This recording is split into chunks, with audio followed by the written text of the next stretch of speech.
For the first time since launching the Galaxy Note, Samsung has made two sizes of its flagship big phone. The Note 10 Plus is a powerhouse, but honestly, I find the smaller Note 10 more intriguing.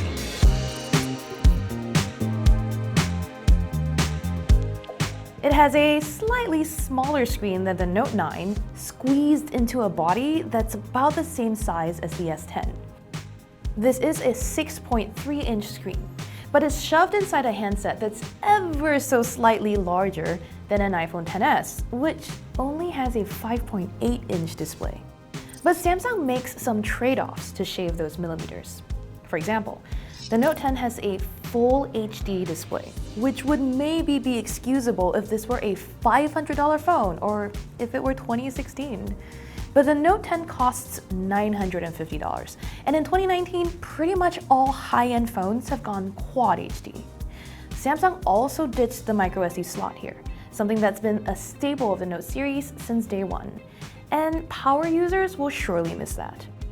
But the new, smaller phone isn't meant for the average Note fan.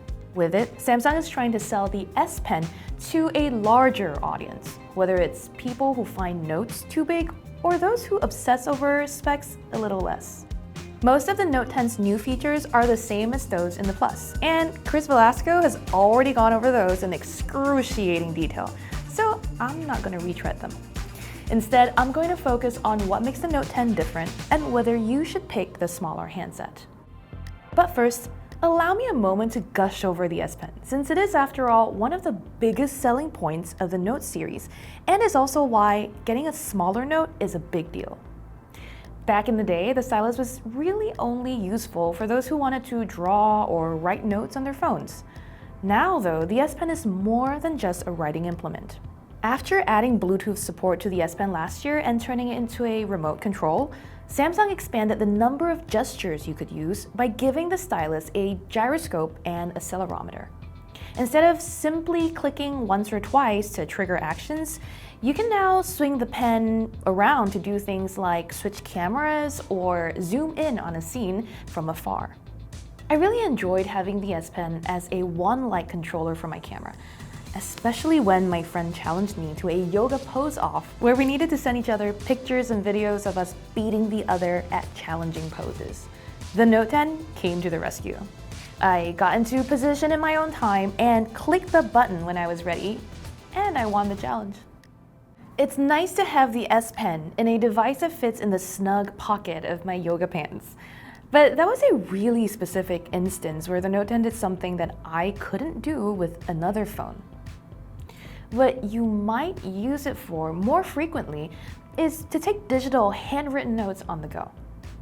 You can write on the Note 10's face even when it's asleep, thanks to a feature called Screen Off Memo, which was great when Samsung first launched it in the Note 5 in 2015. But with the Note 10, the company made it easier to sort through and make sense of your scribbles by improving its handwriting recognition system.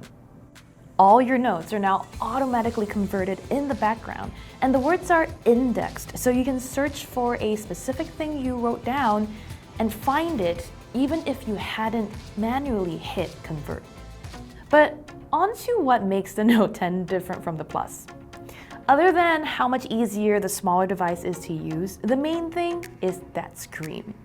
Instead of the 6.8-inch Quad HD Plus display on the larger phone, the Note 10 has a 6.3-inch Full HD Plus panel.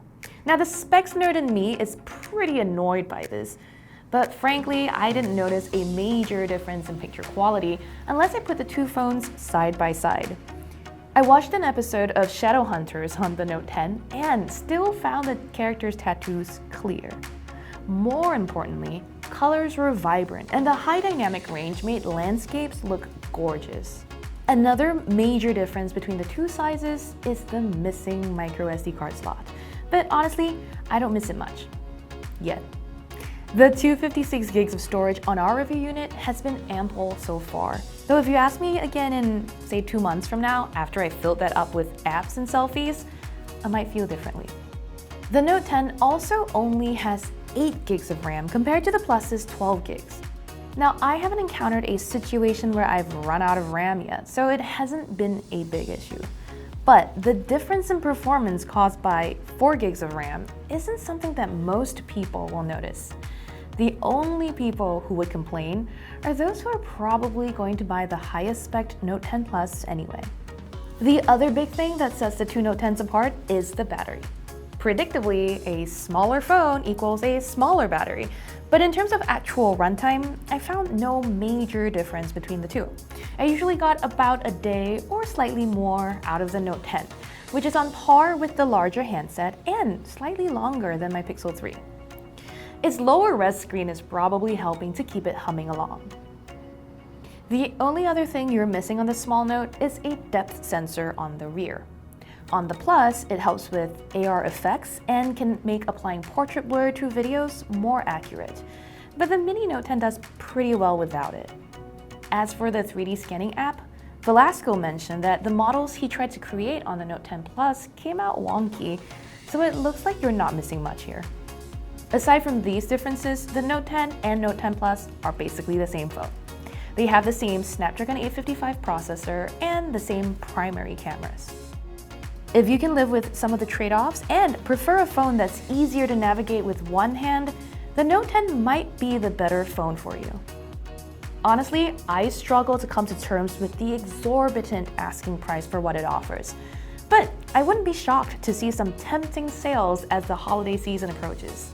T-Mobile is already offering a buy one get one on the Note 10. The big takeaway?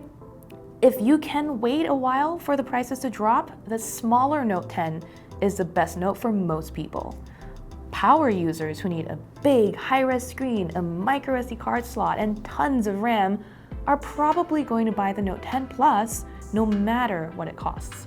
The rest of us who are somewhat intrigued by the S Pen but were previously deterred by the huge handset can now consider the Note 10. If you're looking for more in-depth reviews of Samsung's biggest smartphone competition, head on over to Engadget and hit subscribe. Thank you for watching.